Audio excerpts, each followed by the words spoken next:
মৰিয়নিৰ দিছৈভেলিত নগাৰ গুলিচালনা ঘটনাৰ তদন্তৰ নিৰ্দেশ দিছে ইতিমধ্যে মুখ্যমন্ত্ৰীয়ে আৰু স্পেচিয়েল ডিজিপি জিপি সিং ইতিমধ্যে মৰিয়নিত গৈ উপস্থিত হৈছে আৰু আমি সেই দৃশ্য পোনপটীয়া সম্প্ৰচাৰ আপোনালোকক দেখুৱাইছো ঘটনাস্থলীত গৈ উপস্থিত হৈছে স্পেচিয়েল ডিজিপি জিপি সিং এয়া পোনপটীয়া সম্প্ৰচাৰ আৰু মৰিয়নিত দিছৈভেলিত বৃহস্পতিবাৰে যে শ্বাসৰুদ্ধকৰ ঘটনা সংঘটিত হৈছিল এই ঘটনাৰ তদন্তৰ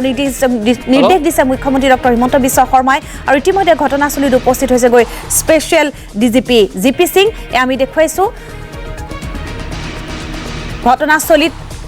ঘটনাস্থলীত উপস্থিত হৈ ঘটনাস্থলী পৰিদৰ্শন কৰি এয়া উভতি আহিছে স্পেচিয়েল ডিজিপি জিপি সিং আমি দেখুৱাইছো আপোনালোকক এয়া পোনপটীয়া সম্প্ৰচাৰ এই মুহূৰ্তত দেখুৱাইছো ঘটনাস্থলীৰ পৰা মৰিয়নিৰ দিছৈভেলিৰ পৰা এজন মানুহ ধৰি লওক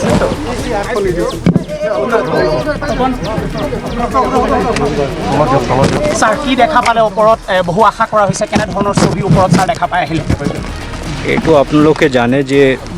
যোৱাকালি মই ডিফুত বাহাৰ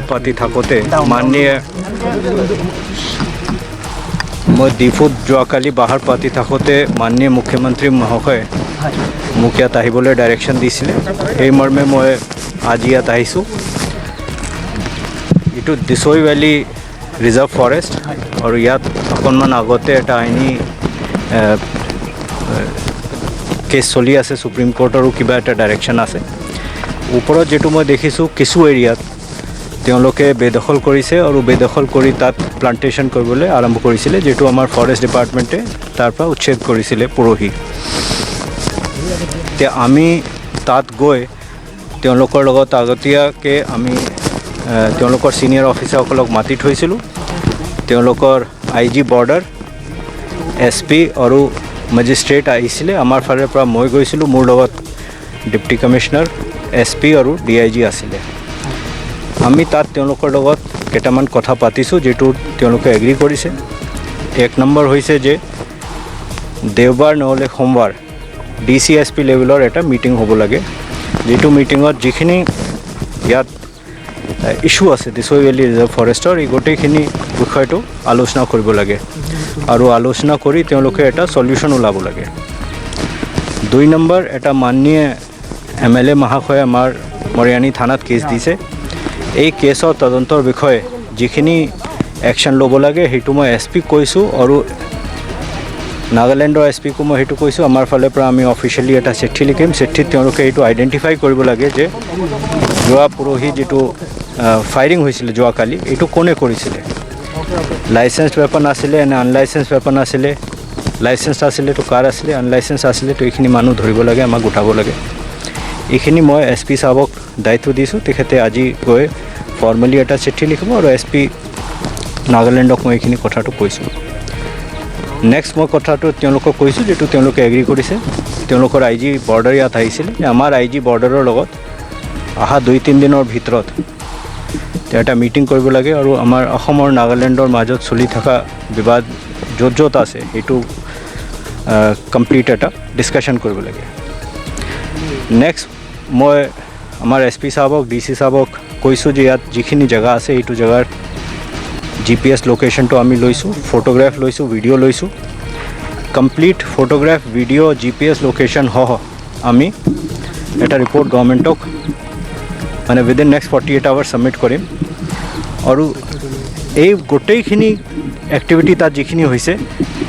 এইটো কেনেকৈ সুপ্ৰিম কোৰ্টৰ ডাইৰেকশ্যনটো ভাইলেট কৰিছে এই বিষয়ে আমি গভৰ্ণমেণ্টক অৱগত কৰিম তাৰপিছত গভৰ্ণমেণ্টে যদি সেইটোৰ ওপৰত ল ডিপাৰ্টমেণ্টৰ পৰা এডভাইচ লৈ যদি ভাবে তেতিয়া সুপ্ৰিম কোৰ্টত আমি কণ্টেম্প্ট ফাইল কৰিবলৈ গভৰ্ণমেণ্টক ৰিকুৱেষ্ট কৰিম নাগালেণ্ড সাইডক IG বৰ্ডাৰ মেজিষ্ট্ৰেট আৰু SPক মই ৰিকুৱেষ্ট কৰিছোঁ যে এতিয়া তাৰ সদ্যহতে এক্টিভিটি বন্ধ কৰিব লাগে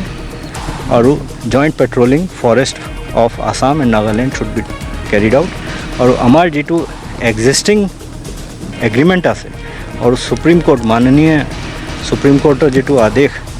সেইটো 100% ইমপ্লিমেণ্ট হ'ব লাগে এইখিনি তেওঁলোকে এগ্ৰী কৰিছে আমি নেক্সট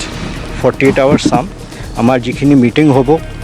DC লেভেলৰ IG বৰ্ডাৰ লেভেলৰ SP লেভেলৰ এইটো মিটিঙত কেনেকুৱা কি অগ্ৰগতি হয় তাৰপিছত আমি নেক্সট একশ্যনটো ল'ম এইটো যেটো আপুনি স্যাৰ ক'লে যে SP লেভেলত বৰ্ডাৰ যিসকল লোক আছে দুই ফালৰ পৰা হ'ব দুই ফালৰ ক'ত হ'ব প্লেচটো ক'ত এটা জেগাটো ঠিক কৰি ল'ব তেওঁলোকে আজি এতিয়া ইয়াততো পাহাৰৰ ওপৰত বহিতো আৰু আপুনি মিটিঙৰ মডেলিটি ডিছকাছ কৰিব নোৱাৰে তেওঁলোকে ইন প্ৰিন্সিপল এগ্ৰী কৰিছে আমাৰ গোটেইখিনি পইণ্টত এইখিনি এতিয়া মই DC সাহেবক ৰিকুৱেষ্ট কৰিছোঁ SP সাহেবক ৰিকুৱেষ্ট কৰিছোঁ IG বৰ্ডাৰক মই ৰিকুৱেষ্ট কৰিম যে তেওঁলোকে কোঅৰ্ডিনেট কৰি এইটো উইদিন নেক্সট 48 আৱাৰ্ছ এইটো কাৰ্যক্ৰমটো কৰি দিব লাগে আপুনি দৌৰত ৰাস্তাত থাকোঁতে এইটো দেখিছিলে মইতো বহুতখিনি বস্তু দেখিলোঁ এতিয়া কাৰ কি কথা ক'ম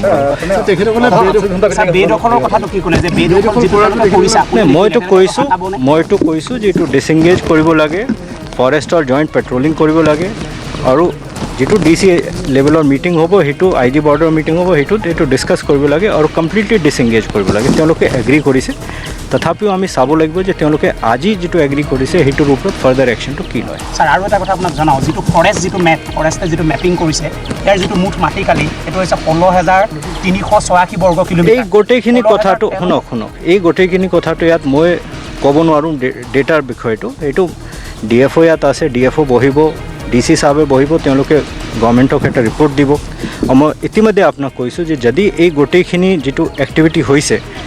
কৰবাত যদি হেতু এক্সিস্টিং এগ্ৰিমেণ্ট তেওঁলোকে মানা নাই না সুপ্ৰিম কোৰ্টৰ ডাইৰেকশনছ মানা নাই তেতিয়া গভৰ্ণমেণ্টে হেতু একশন ল'ব আৰু কন্টেম্প্ট টু সুপ্ৰিম কোৰ্টত ফাইল কৰিবই পাৰে আৰু BOP বহোৱাৰ লৈ পেলাই কিবা চিন্তা তো আমি এতিয়া হেডকোৱাৰ্টাৰত গৈ কথা পাতিব লাগিব কাৰণ হেতু মই ইয়াত ইমিডিয়েটলি অকলেতো ডিসাইড কৰিব নোৱাৰো বৰ্ডাৰ ডিপাৰ্টমেণ্টৰ লগত আমাৰ DGP সাহেবৰ লগত মাননীয় মুখ্যমন্ত্ৰী মহোদয়ৰ লগত ডিসকাস কৰি হোম ডিপাৰ্টমেণ্টৰ লগত যেটো ডিসিজন হ'ব within next very short time আমি এটো ডিসকাস এটা পজিটিভ ৰিজাল্ট আমি